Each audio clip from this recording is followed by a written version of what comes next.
our intrepid sponsor. Ted, are you out there? Number 11. Hang on. Number 11.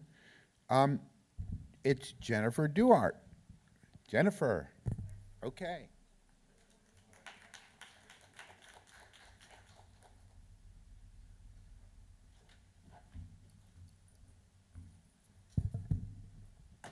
All right. Congratulations, Jennifer. All right. So we have one more panel, and then we're going to take a break. How's everyone doing? All right. We good?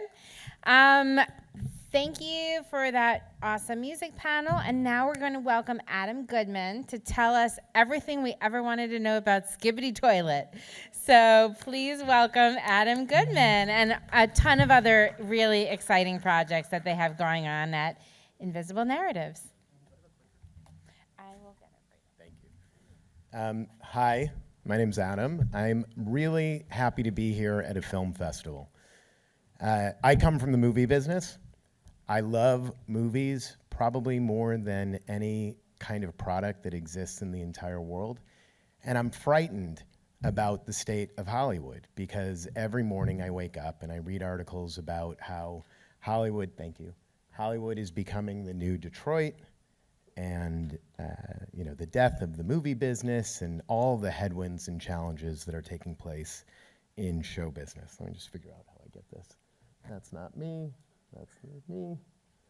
So anyways, I want to talk a little bit about what I consider tradigital, which is the strategy that we're really leaning into, which is taking the best of the traditional entertainment business, the licensing, the windowing, the storytelling, the eventizing, all of the things that Hollywood does really, really, really well, but then combining that with the nimbleness that digital content allows us to have.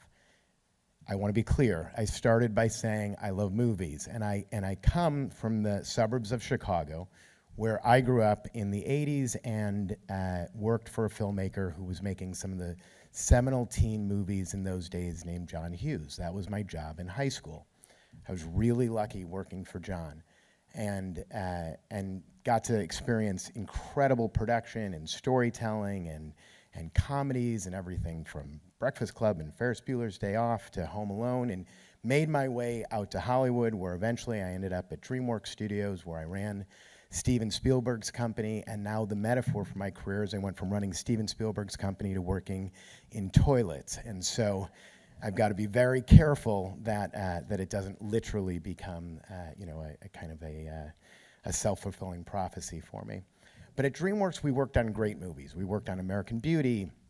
We worked on Gladiator. We worked on Saving Private Ryan, Anchorman, Galaxy Quest. We partnered with Universal on the Meet the Parents movies. And with pictures like and with Meet the Parents, we were so stoked in those days to work on franchises. That was what the entertainment business was about. If you made Meet the Parents and it was successful, then you felt really kind of bullish on greenlighting the sequel, which was Meet the Fockers. That was a great business, and it was lucrative, and we were making lots of money, and we were really happy. And then in 2004, I announced that DreamWorks was going to be acquiring the rights to Hasbro's Transformers. And at the time, everyone thought this was a really inane, really silly idea for a movie. They're like, you cannot make a movie about a toy from the 80s. There literally were articles saying, what's next? Are we going to see movies about Legos? It worked pretty well. But it really shifted, kind of the entertainment business, because all of a sudden we went from storytelling where scripts came first to IP where pre-branded and in some ways product came first. And that was frightening. That was shocking to a lot of people. And obviously a lot of storytelling went into all of these franchises, and a lot of legacy storytelling went into it, but it was a different kind of business. And Hollywood really, sort of shifted its strategy, and IP started to become the name of the game. I was part of the team that sold DreamWorks to Paramount Pictures, and when I came over, and in that acquisition, I ended up running the motion picture division at Paramount, and I inherited Star Trek, which we rebooted. I inherited Mission Impossible, which we rebooted. We had G.I. Joe. We actually had the first 3 Marvel movies. We had Iron Man and Captain America and Thor before Disney bought bought Marvel, and Transformers, of course. And people started writing articles about our IP strategy. And I would look around at friends of mine at the company, and I'd be like, what is IP? I know franchises, but what is this IP stuff that people keep saying we're doing? And it became so clear that IP was really the thing that we needed to do. Now we're getting, first Transformers movie came out in 2007, 2008 is when the financial crisis hit. And the first thing that went during the financial crisis that we felt was home entertainment and DVDs. DVDs were discretionary purchases. They were things that people were buying, on their way to checkout. It wasn't something that they necessarily were driving to the store to buy, but when they were there, they saw something, they wanted to pick it up, they wanted to add to their collection. Now all of a sudden, this was not an essential purchase for them.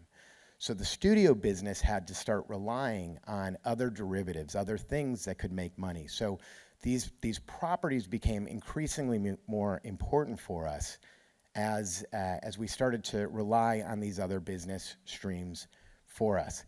But when you look, these franchises are getting pretty long in the tooth. Batman is almost 90 years old.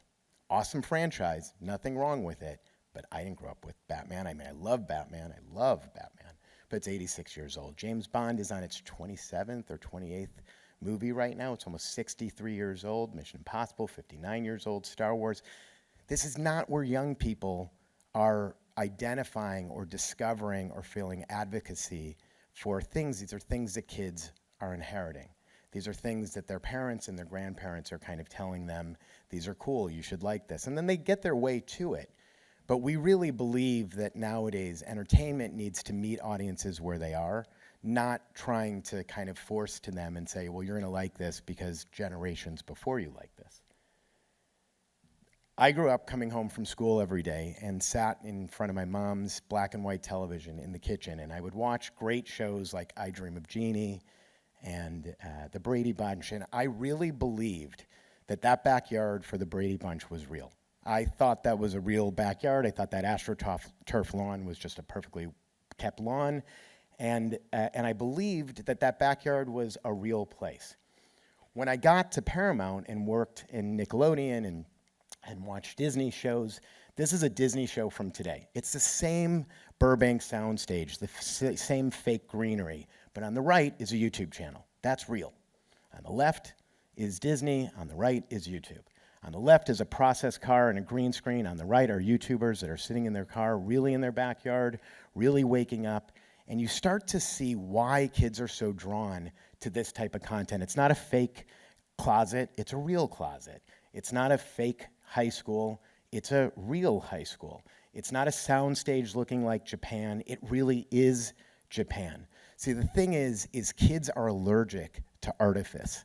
They don't like things that look so programmed. They don't like hamburgers that have food stylists that are putting sesame seeds on the bun to make it look perfect. What they like is real. They like discovery. They like to feel like they were advocates for something. So how did I get to this place? Why did I go from working on great storytelling to what is considered brain rot? And I'll tell you, because my friends thought I was crazy. When I was leaving Hollywood, they were like, are you nuts? Like, good luck. I hope this works out for you. Stay in touch. But we shifted, we shifted to this internet-born IP. We talked about this. YouTube nowadays, it's not kind of new media. YouTube is traditional entertainment. YouTube is as real as it gets. And it's so exciting because anybody can tell a story. Anybody can make something. Anybody can go and put something out and find audience with it. But what's really important about YouTube is it's not about getting paid for your content any longer. It's about getting paid for your stuff. The stuff is what kids want. They don't pay for their content. Movies are not things that they're going to with their, with money that they're earning from their allowance. Roblox is where they're spending money. Toys and collectibles and merchandise. These are things that they want to have, they want to represent with. Their parents pay for their subscription, but their YouTube is free, their TikTok's free, their music's free. They genuinely believe that their content should be free. So at our company, we really wanted to shift the paradigm. How do we create great entertainment, but how do we do it in a way where we're really kind of changing the dynamic between how we're getting compensated for what we're making? And it started with this knucklehead, Jake Paul, for me at least. Jake, at the time, was a scrawny teenager who was making YouTube content every single day. I think he was putting his vlog out almost for 2 years straight, every single day. This is about the time when I'm leaving Paramount Pictures. And I was lucky enough when I was at Paramount, in those days, the studios used to buy studio heads. They put a beautiful screening room in my house, and I could first run movies and have friends over and do this, and I would get every movie the weekend it would come out, and I could not get my kids to come downstairs into our screening room to watch whatever was coming out that weekend. I would beg them, but they were stuck on their iPads and on their phones watching this guy. And it was obnoxious, and it was irritating, and I didn't understand it, and it seemed easy. I was like, what's the big deal? He's making videos with his friends. He's posting every single day. How hard is this? And what was so infuriating to me was I used to work on the Jackass movies, and Jake was taking bits that we would do on Jackass, and he would just do them as his own, and my kids would think he was originating this stuff. But I was like, guys, we made this first years ago. They didn't care.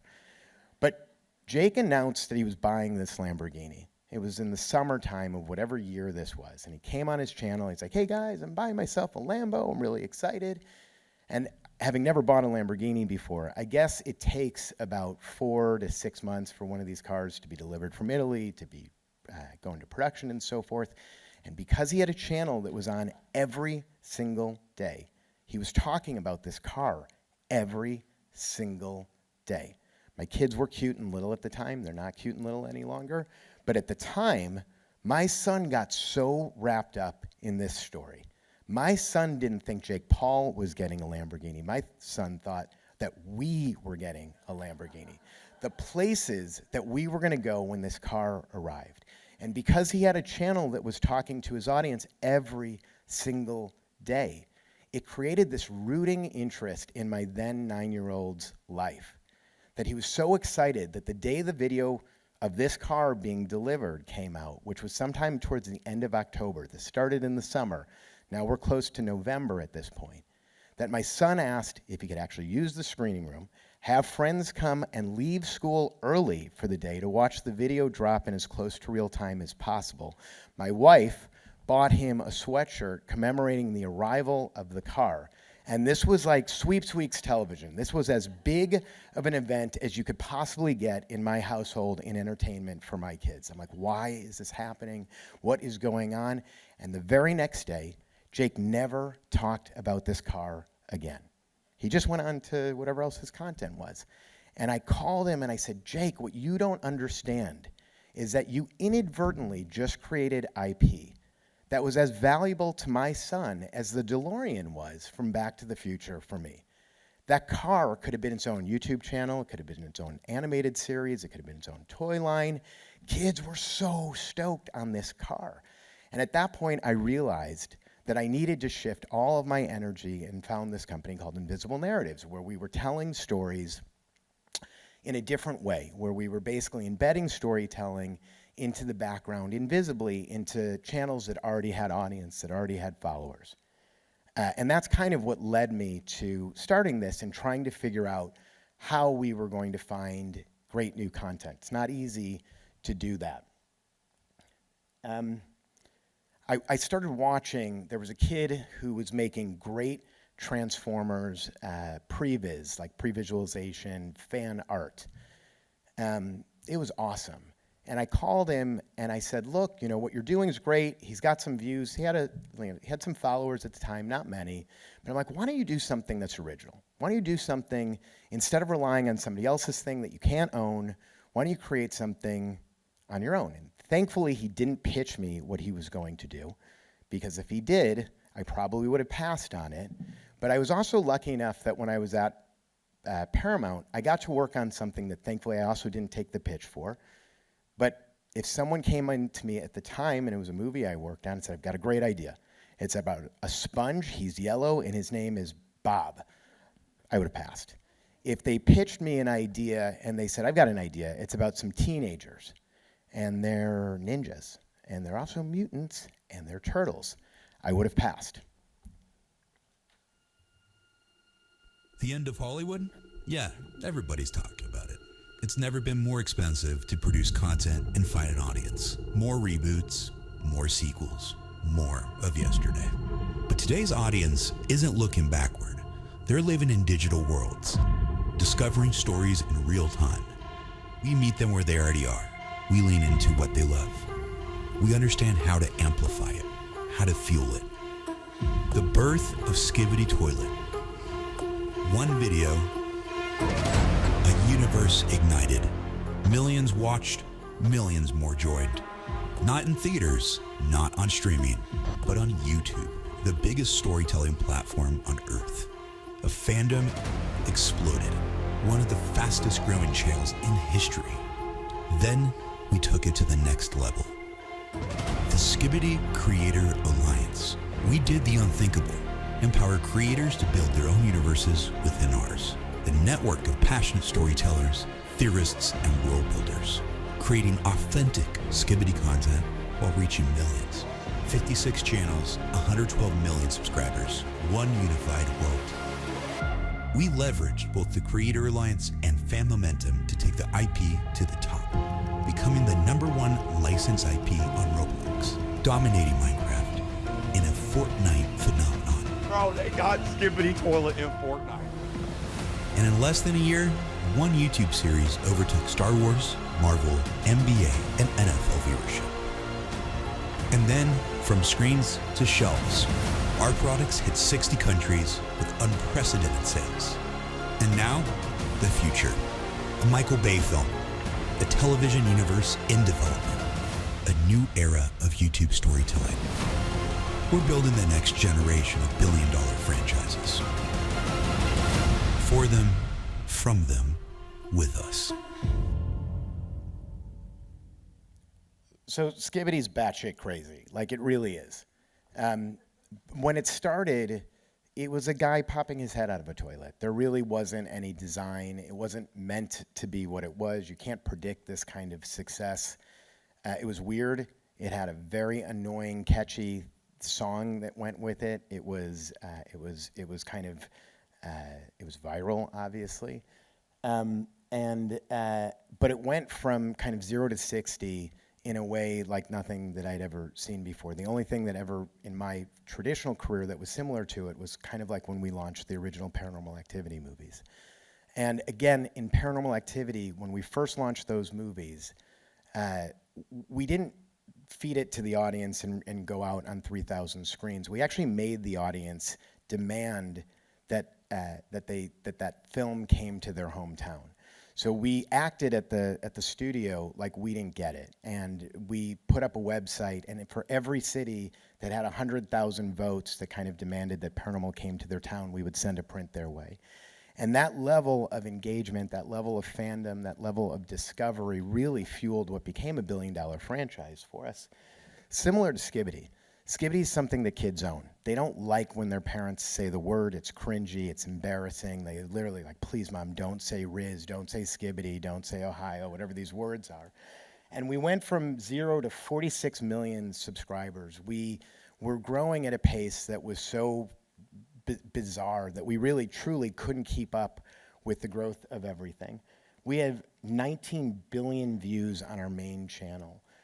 Our Discord and our community is what powers everything. We have over 700,000 people that are in our Discord community. And we really started to recognize that video gaming and Skibidi were tied to the hip. These were two things that we had to kind of work on interchangeably as they were one and the same thing. But we also had a problem. And the problem was that it was so viral that so many other kids were taking our IP and they were making their own content with it. And as someone that comes from Hollywood, this is a no-no. You can't take our content and play with it. That's our content. We need to do this. And some of the content wasn't great. Some of it was not safe for work content. But some of it was really inspired. Some of it was beautifully produced and was really leaning into a multiverse that we didn't even know was possible.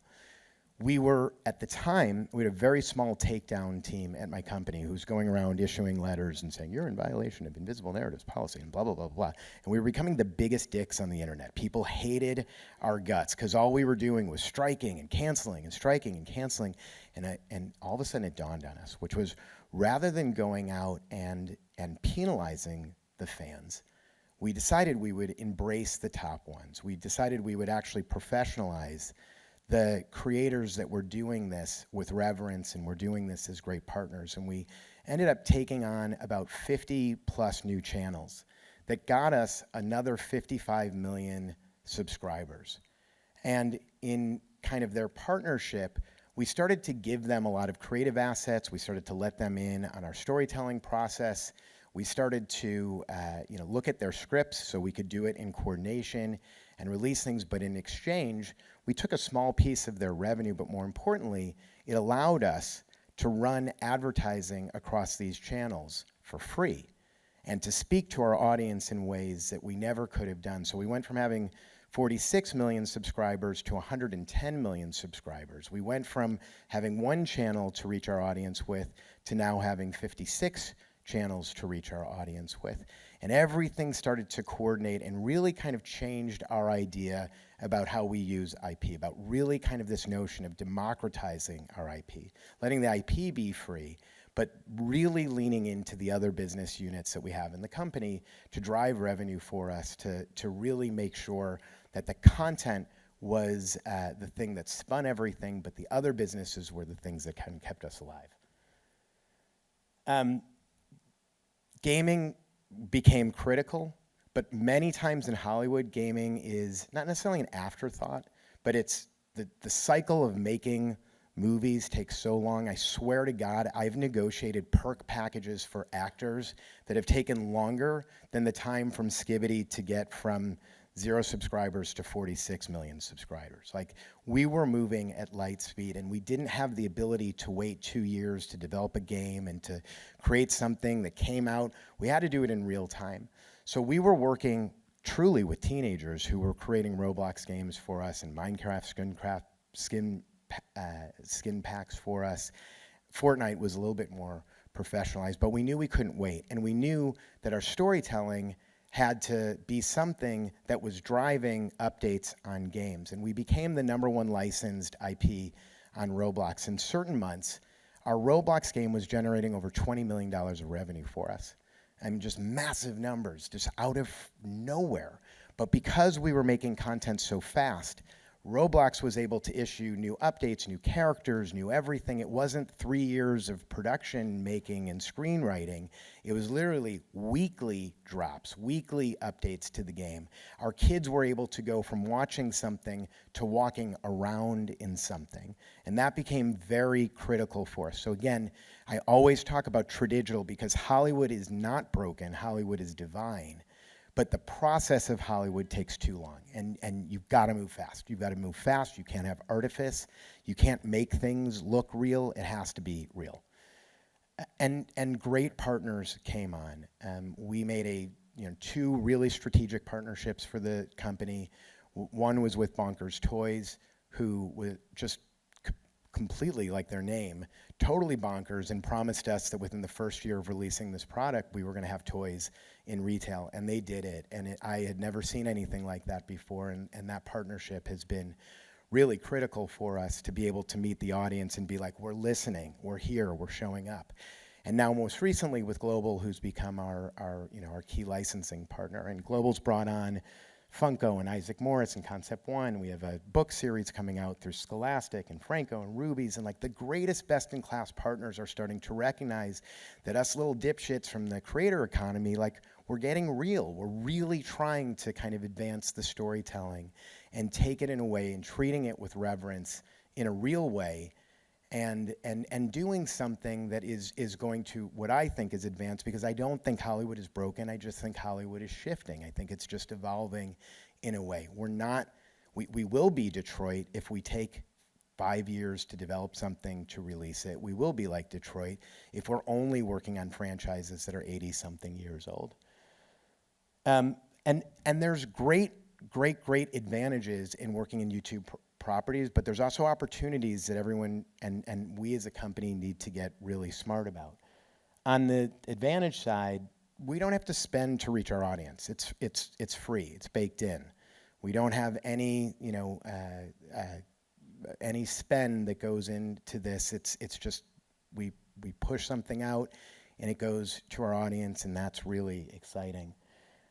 On the opportunity side, though, is we don't have a big global marketing spend. We don't have that moment in time where a company is spending hundreds of millions of dollars to promote the launch of something. We get instant feedback. If we make something and a character flops or a storyline of ours isn't working, we can tell in real time. We can fix it in the next episode.